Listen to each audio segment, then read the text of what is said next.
level up in their career.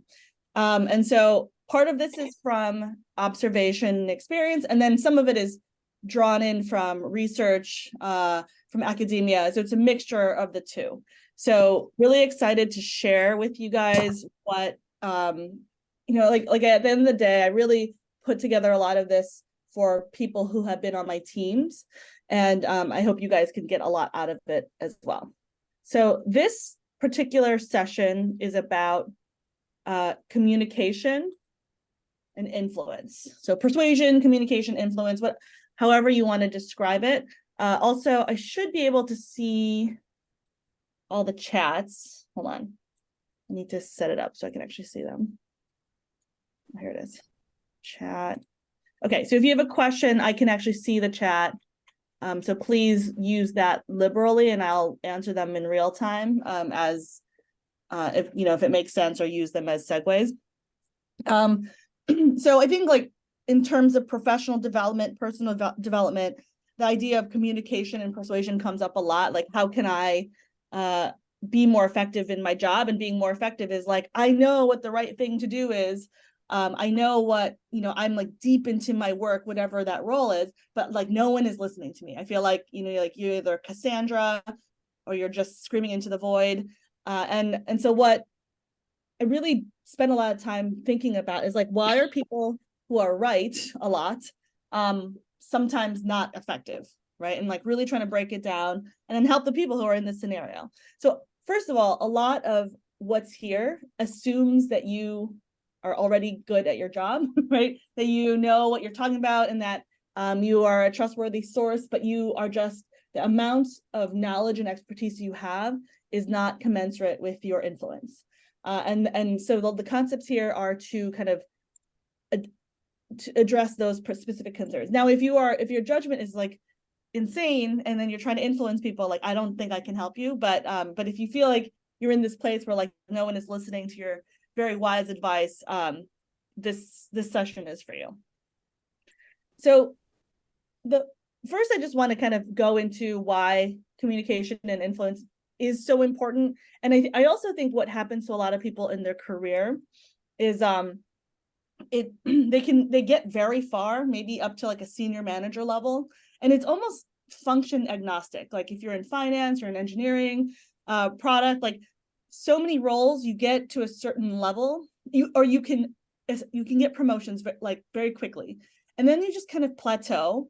And much of it, you'll get the feedback that it's about strategy or your communication style or something like that, right? Like that's the feedback you're getting, and why you're not getting to that next promotion or that next level. And the way I feel like this happened to me at some point, because I also like kind of had like, we got 3 promotions in a row and like moved up really fast, and then like nothing, right? And trying to really figure out what was happening to myself. And much of it was my own problem, like in my own head. Like I refused to change things about myself because I thought it was pointless. I don't know what I was thinking at the time, but I was wrong. It's fine. And so I think part of it was like really understanding what it means to move up the career ladder and what the ladder even is, right?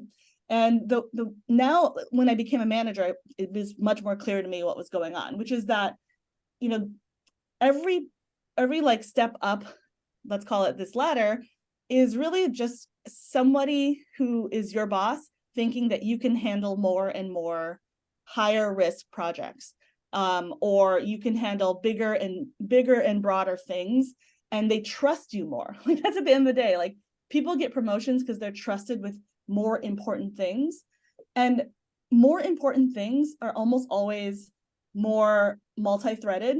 They're almost always riskier, and they're at the end of the day almost always more collaborative in nature. So when you're an engineer or like product, I don't know if that's the background of a lot of people here, but like you start building, the first job you get is like you build an internal tool for a team, for the customer service team. That's like your first project, because if you screw it up, like it's okay, right? Like you screw it up, the customer service team doesn't have the tool they need, but like they were doing their job, and you just like haven't really improved anything for them. But like it's not a big deal if you screw it up, but if you do it right, like what a big win for those people. On the other end of the spectrum is like a global product launch that's going to change the trajectory of the company. Now, you don't give that to an entry-level person because it is too risky, right? It's too risky, and it's also incredibly multi-threaded. Like, so instead of just a customer service team, this global launch likely has PR, legal, privacy, like every team is involved. And so the leader or even the contributors of such a project, they need to be able to work in this kind of multi-threaded collaborative way. And so seniority is very much a function, or promotion is a function of like, what is the level and type of project you can handle? And I truly believe this is completely industry agnostic. I think even if managers don't say that this is why you're being promoted, this is, I personally realized when I was a manager, this is the difference between a person I was okay with being a senior manager versus a director. It was all about which projects did I think this person could handle. And the harder ones are always like riskier, multi-threaded, and collaborative. Okay. And so let's focus on the third bullet, individual impact and collaborative. It goes without saying that when something is collaborative, there are more people involved, right? As kind of shown by my like terrible drawings of tiny little people here. And like this is, I'm just like walking through the most obvious like kind of statements here, but if you have more people, you have to collaborate. Collaboration is basically just communication. And so this is why as you grow up the career ladder and as your projects get more and more complicated, it becomes extremely important to be good at communicating. Because if you don't communicate, you don't collaborate, right? So this is the big why. And I think it also explains why a lot of people plateau, especially if they don't work on the communication part.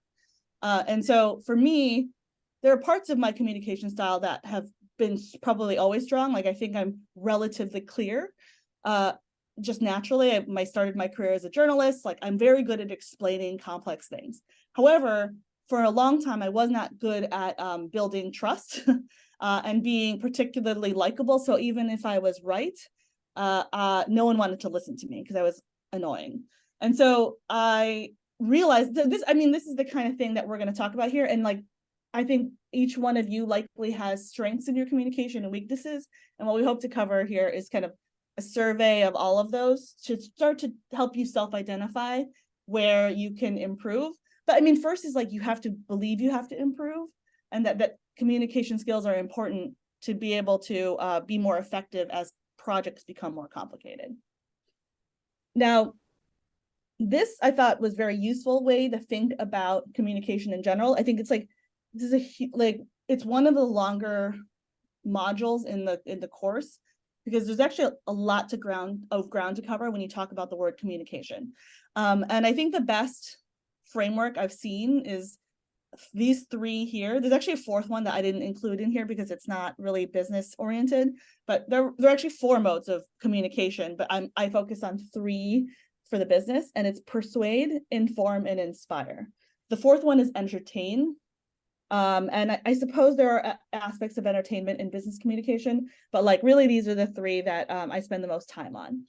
And what we're going to spend the time on today is really persuade, because to me, almost all business communication is actually secretly persuade, not all, but like 90%. And it's much less inform and inspire than most people think. And also I think persuade is the most approachable in an interesting way. And I don't know if it's the easiest to learn, but it is the one that you get to practice the most, because it is day-to-day interactions with people. And I'll show you what I mean in a second. So when you think about persuade and inform and inspire, these 3 really, I mean, they kind of span all the different form factors. But what I realized, and also to make this a little bit easier to grok, is that they tend to cluster in certain kinds of form factors. So persuasion, in my view, is really at the end of the day about interpersonal communication, one-to-one conversations. I think this surprises people because I think I have this big, I'm skipping a little, but I have this big slide. It's like this idea that persuasion is about the fancy TED Talk and the being able to get on a stage and then you just like wow people, like they fall out of their seats, think like your idea is amazing, I'm going to go change my life. But I think that's a myth, and that most of persuasion comes from forming connections with one person at a time, and then mobilizing those connections to build power and influence, right? So that's one. Two is inform. And inform and inspire, we're not going to go into like the tactical part in here, but inform is really about, it's kind of this academic, like, this is what you need to know kind of way of communicating. And often it's an input into persuasion, but sometimes there's just informing for informing's sake. This course is actually informing technically. This course is actually a funny exception to the rule, which is that it's about informing, whereas I actually think most communication is not necessarily about informing.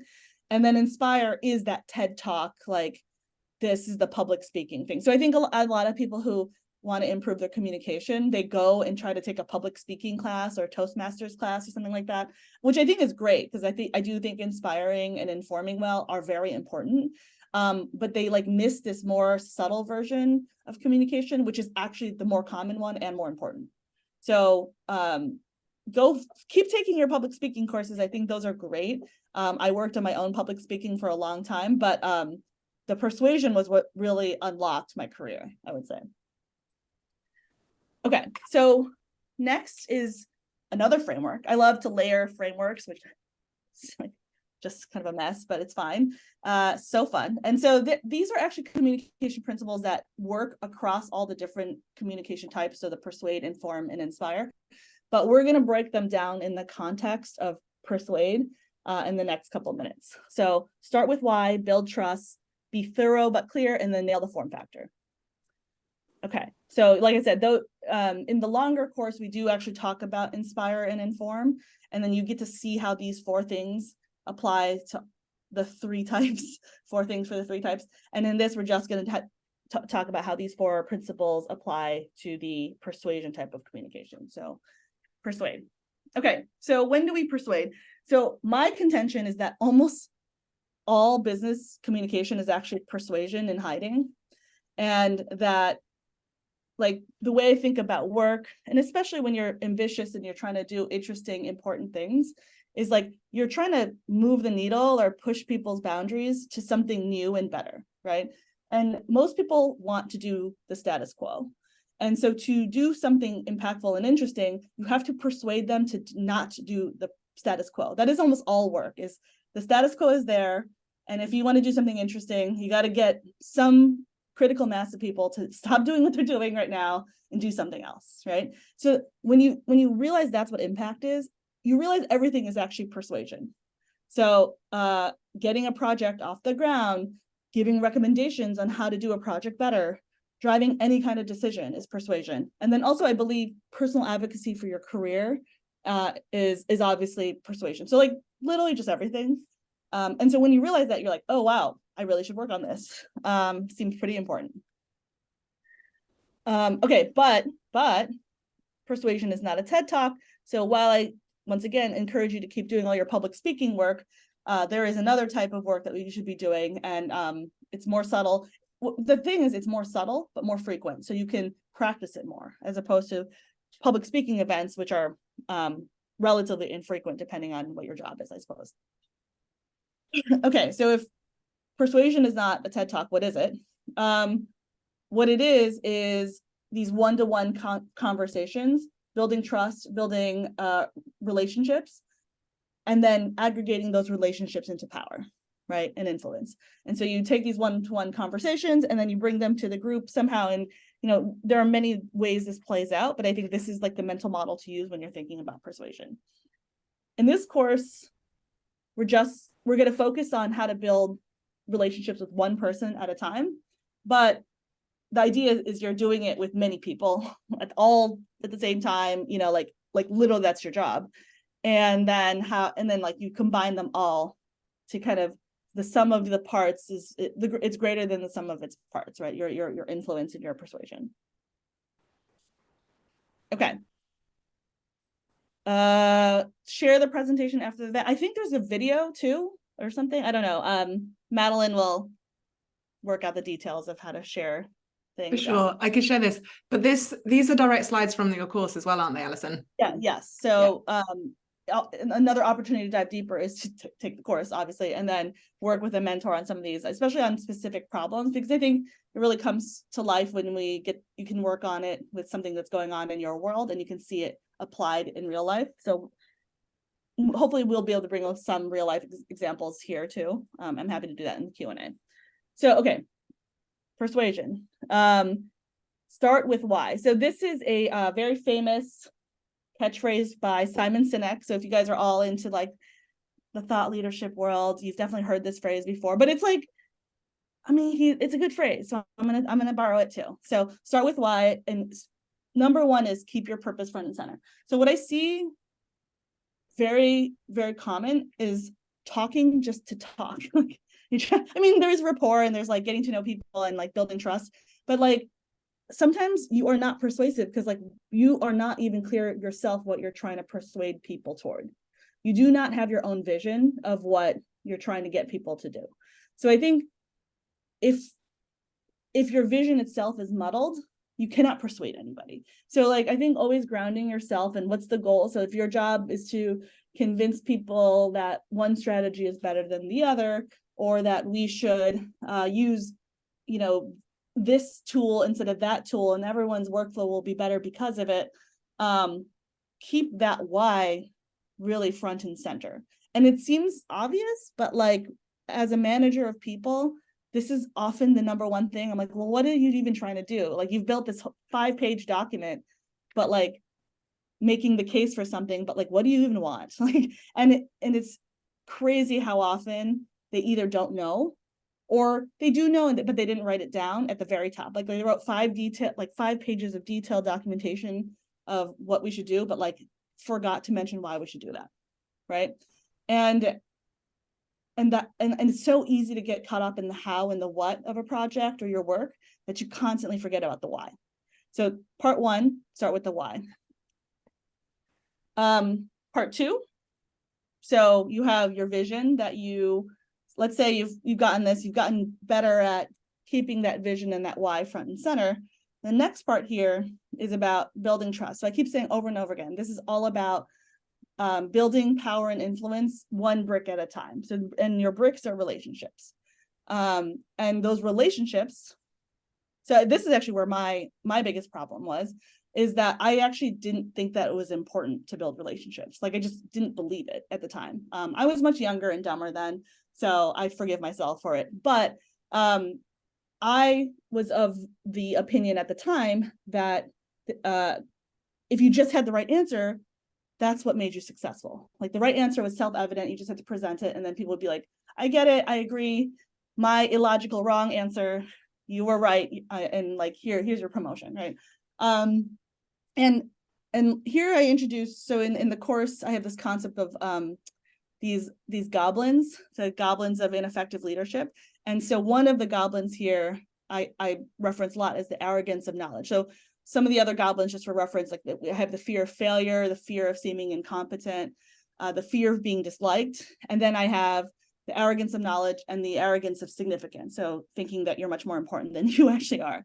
So the arrogance of knowledge is this idea that you know more than everybody else, and also that the knowing is the only thing that matters. And I personally suffered from this the most, and I underinvested in trust, because what real life is like is you do not actually make your amazing case with the data and the facts and your impeccable logic. It doesn't matter if like half the people you're making the case who don't like you. And like, it's kind of insane that that's true. Like part of me still believes it's insane that that's true, but it is like life experience has told me that investing in the relationships and really getting people to understand where you're coming from and care matters a whole lot more than you maybe like the most, I don't know, like rigid OCD brains, maybe more than we're willing to want to admit, right? Well, what's going on? Okay. So what do I actually mean? So how do you get over this arrogance goblin and build relationships proactively, build trust? So for me, I have this Venn diagram of like what you're always trying to learn about other people genuinely and authentically. Like hopefully you're not using this like Machiavellian and like kind of this is how I'm going to manipulate people. But like sometimes it does help to understand what gets people to click, to like what gets them, like what gets you and them to click in a relationship kind of way. And I think there's 3 things that are often the most useful and meaningful as you try to build trust, listen, and observe. So one is wanting to learn about their personal context. So I'm kind of skipping around here, but like just understanding who they are. Are they an introvert? Are they an extrovert? Do they like data? Do they like stories? And everyone kind of just has a different way that makes them lean in to whatever someone else is saying. So you can just see it in people's eyes if you're paying attention. You tell a story and people are leaning into the story. But then there's some subset of people who are like, the story's so boring, like show me data. And you give them a spreadsheet or a graph and they're like leaning in and the eyes get big and excited. And like knowing this about every individual you're working with can be very powerful because you can tailor your information and your persuasion to them. That's part 1.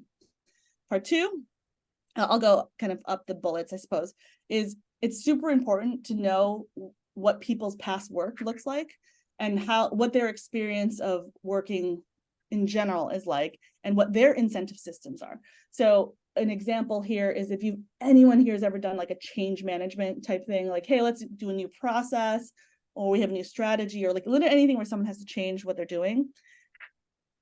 How the last change management process went for this person is a really important input on how receptive they're going to be to you and your new thing, right? Like this is just an example. So if the last time like some other person who tried to do a new thing came in and it like everyone hated it and it was a fiasco, they're going to be like, you're coming in like new hot shot, new project, and they're gonna be like, you joker, you're gonna fail just like the other person. Like that might not be true because you're gonna be better than the other person, but like that's where they're starting off, right? So I think coming to that conversation and that relationship with curiosity about the last time they went through a project like this, or what's their experience doing XYZ. So knowing this and understanding where they've been burned in the past and where they've or where they saw great success and what you can emulate that makes them feel confident and makes you seem credible. This is an amazing place to be listening and observing. And then last but not least, probably the most important in work is that it's very important to understand other people's jobs and what their incentive systems are in their job. And so much of persuasion or like not being persuasive, the antithesis of persuasion is not realizing that someone else, they're not doing what you want because they're being assholes. They're often doing what they're doing because like their job is constructed to incentivize them to do that job. So I'll give an example. Like when I worked at Rent the Runway. So Rent the Runway is a startup. Now they're a public company, but in the like luxury fashion world. And I worked on the growth and product side. So I'm building the website that sells dresses essentially. And what we wanted to do, like just classic e-commerce stuff, red prices with a cross out and saying you're getting a 30% discount.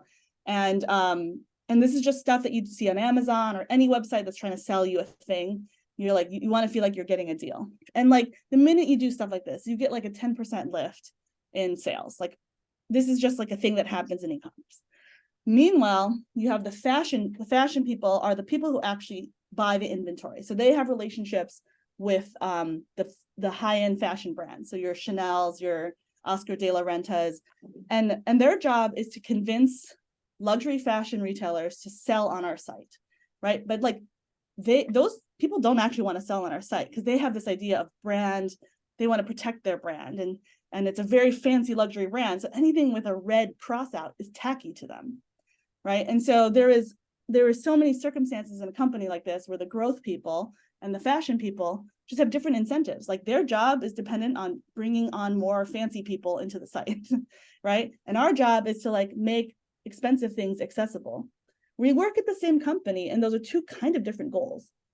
And I think it's very easy to get frustrated with each other and to make it personal and make it antagonistic. But I think what I realized, and this was because I was later in my career and more mature and more senior, was like, no, this is not about us as people. This is about an inherent tension in our business that needs to just be worked out at the executive level. Actually, we just need to decide what's more important right now. And if the CEO or the executive team decides that growth is more important, then the fashion people are going to just have to figure out how to manage those relationships. Or if they decide those relationships are more important and we will take that 10% hit in growth or have to find another way, that's the decision they make. But realizing that that's just their job and it's not, we don't have to be fighting about this. It's like so freeing, you know? So I think when you start to really listen and observe to all these different things going on in people's lives, like the structural part of their job, but also their past experience, but also just their personality, it makes it a lot easier to build that relationship, even if you're coming from a very different place. So just some tangible examples of trust building, listening, observation.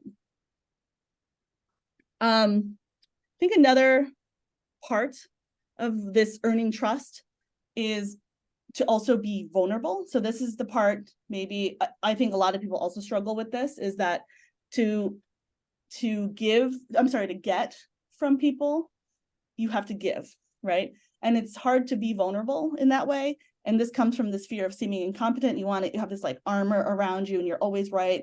I think it's in certain cultures, this is like very valued, where you never show weakness. And that can get in the way, once again, of vulnerability. And vulnerability is like a prerequisite for relationships. I mean, I don't know, there's no other way to say it. It's kind of just a core concept of relationship building.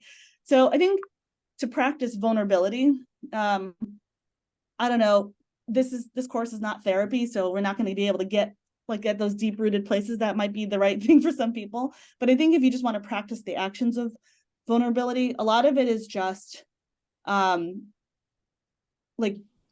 starting to be more comfortable with things that you don't know, but realizing that things you don't know is actually an asset and not a liability. And also having a framework around, like your job isn't to know everything. That's why you work together in teams. That's why there's this other person who knows one part of the puzzle. And the point is to share and work together. Business is not scalable when it's required that one person knows everything, right? Like it just doesn't make any sense. And then I also think another mindset shift that was very useful is that asking for help is a way to get people bought in to whatever you're doing, right? So vulnerability is actually a tool for buy-in in and of itself.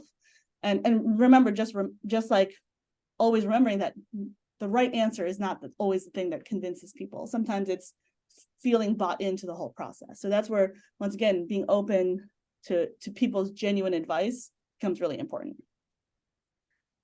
Okay, I'm gonna keep moving because I just don't want to run out of time. I feel like we already have, it's fine. Okay, so the next two are really about form factor. So you have trust, prerequisite, you have your vision, and you have what you want to persuade people to do.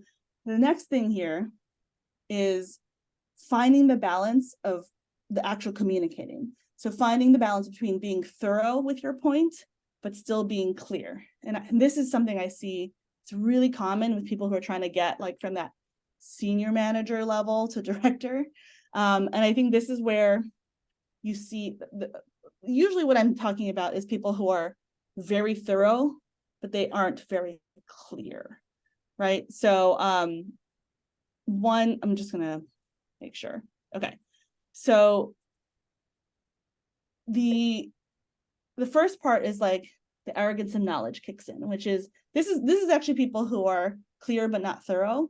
So they go in and they're like, these executives are executives, they're super high paid, they're fancy, they should know everything, that's the point of their job, right? So you go in and you don't lay out the case for them in a way that helps them understand it from square one. And then it's then you get frustrated that I'm explaining this high level thing to them, they have a C or a VP in their title, and they're idiots, they don't understand what I'm saying. And so you've underinvested in thorough because you're trying to get to the point too fast, and you've lost everybody because you're just you're too clear but not thorough, right? And so I think this is where a real investment in storytelling is useful, because you just have to remember that even though someone is one level or multiple levels above you, it's actually more likely they know less about a thing than you do, right? If you're in the weeds, means you know a lot about this thing from the prospect or from the point of view of the weeds. And what's true is C-level and VP and directors or whatever level we're talking about almost always know less. And it's not bad that they know less because they know more about something else, right? And so it is your job to like bring them along for the ride. And understanding where their gaps are. And then constructing the whole story for them right in front of them. So this, I'm thinking a lot of times about like a presentation. Let's call it like a project presentation or recommendation. It's pretty important to like lay out, like go start 10 years ago. Like, what is the root cause of this problem? Tell the story about why we're all sitting in this room talking about this thing. And don't assume just because they are more senior than you that they fully understand the context of the problem. But get it to them thoroughly, but like quickly. But I see people just skip this altogether, right? Like people are just like, I don't understand. I gave my recommendation, but like blank stares and like, these guys are idiots, right? Can't believe they're idiots. And so once again, really think it's important to think through what they may not know because their vantage point is too high, right? Their elevation is too high. And that's kind of the point. That's why you're working together with the executives. The other side of the spectrum, sorry, I mentioned this before, is people who are too thorough, but not clear. So these are people who are all about the like data brain dump. And then they like make the giant pro cons list, right? Like here's to a decision and here's like 6 pages that outline every single reason we should do one versus the other. But what you don't get is like, what should we do and why? And please explain this to me in like 3 sentences. And I think people who struggle with being concise and clear are often, they just hide their fear of seeming incompetence or failure in just like a ton of data. It's like, well, if the data's here, the decision, you're actually pushing the decision on other people, right? And you're not taking responsibility for the recommendation and for the impact. And it's probably because you're scared. So you kind of have 2 different archetypes of people who kind of struggle at this step, which is how do you communicate what you want to happen and at what level of preciseness, precision you should be investing in. And I've just seen 2 ends of the spectrum, and it's of course in the middle because it's hard, and so of course it's gonna be hard. But it's really about managing these fears, either that it's not your job to help people understand each step of the way, that's beneath you somehow, or on the other side, you overload people with information because you're actually too scared to make it concise. Because making it concise means you are taking a point of view, right? And that is really scary for some people. So just like some simple things about what it means to be clear. One, do you know what you're asking for? Once it goes back to the start with the why, but are you communicating that well? And then is all that information, are those 6 pages of supporting documents, do they all lead to whatever your recommendation is? So like you really want, if you remember the circle to start with the why, the why, and then the how and the what on the outside, like all roads need to point to the why at the end of the day. So just being really focused on that will, I think, help a lot of people communicate better. And then the last thing, checking time, we'll have some time for questions, is just the form factor. So this is, I'm just thinking about psychology, the research being done out in the world. There's a great book by Roger Cialdini. Now I should know his first name. Starts with an R. But this is a very famous book. It's very long. I think the audiobook is like 30 hours, but has a lot of examples. But he's basically, he has these 6 principles of influence. Like they're almost tactics that you can use. Robert, thank you, Madeline. So yeah, Robert Cialdini, he's broken it down to these 6 kind of tactics that you can use to be more influential. Now, I would not use these 6 principles of influence unless you've invested in the other 3 things we just talked about first. But this is just like icing on the cake. And if you deploy these in a smart way, you will be unstoppable. So like, these are very intuitive when you say out loud. And the book, if you want to go invest in the book, they go into them in great detail.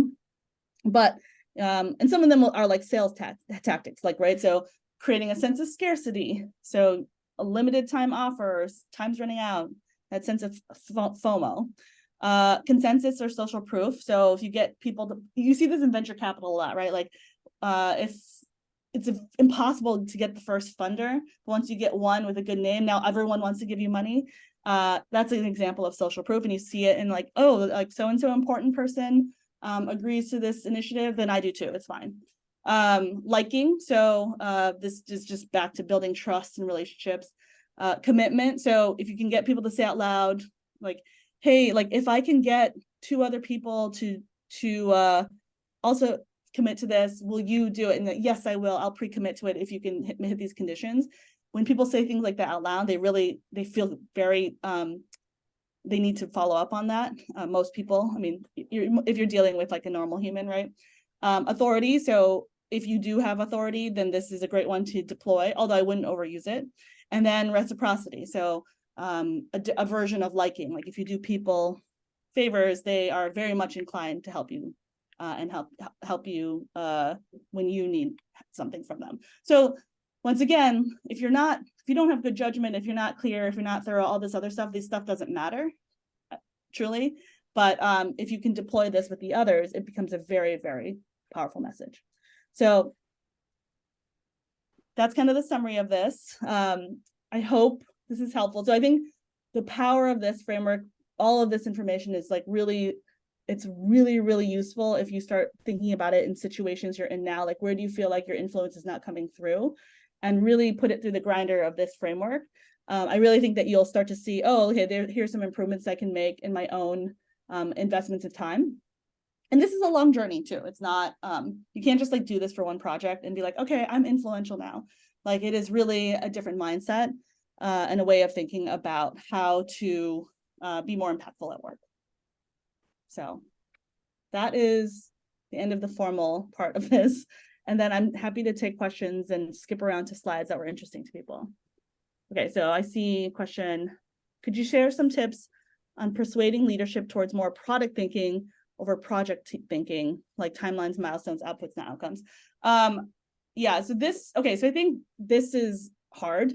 Depends on what you mean by leadership, right? So I think, okay, one is, where are you in the leadership chain? Like if you're like entry level and you're trying to convince a C-suite to change, this is gonna be really hard just because you're not gonna have the time and the face time to make this kind of change. But let's say you're like more in the middle, or you actually do have direct time with leadership, as you say. One is, I think leadership is many people, right? And if you go back to this slide, way at the beginning, this. First of all, I wouldn't say leadership, right? Like as a group, as this amorphous group of people. Leadership is made up of a bunch of individuals, and these individuals have varying levels of interest in changing the way the company thinks and works. And so if you have access to the whole leadership team, it's really about earning this trust and doing persuasion one by one, but for each person, and finding the different reasons they may be open to it or against it, or like kind of hesitant toward any kind of change, right? So to me, it's a problem of taking each person and incrementally moving them forward into a journey of like thinking product thinking is a good idea. But it's really hard to do if you don't have access to these people. So like it's like I would need to understand a little bit more about your scenario, but you're never going to go in and like give your TED Talk speech about product thinking and then convince a bunch of people. It's really about like breaking it down one by one, understanding each individual person. And then there's probably someone who's the most, one or two people who are the most influential or powerful, sometimes the CEO, and getting them to really understand it, believe it, and move it forward. But this is one of the hardest things to change, because it's like a mindset. It's not like you're trying to convince someone to use a new tool, right? And like suddenly you get to see the benefits of the new tool. It's truly like a personality change. So sorry, it's not very helpful, because it's like literally one of the hardest things to do. This is like many change management books are written about this topic. And so, but I mean, that's what you end up having to do, because I do think you can't have this kind of mindset without it coming from the very top. The fact you identified it as leadership shows that you already understand that. So any other questions? I know checking time, we're like at time, but I can probably take another question. You can also speak up verbally. Okay, any thoughts on being persuasive when speaking up at a big meeting? Oh.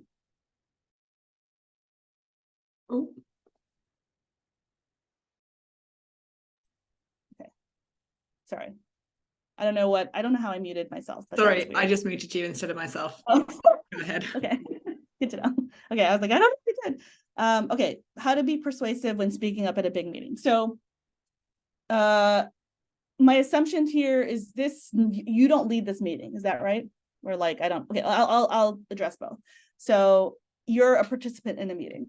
So one is, I think that big meetings are not a place to be persuasive. That's my first answer, right?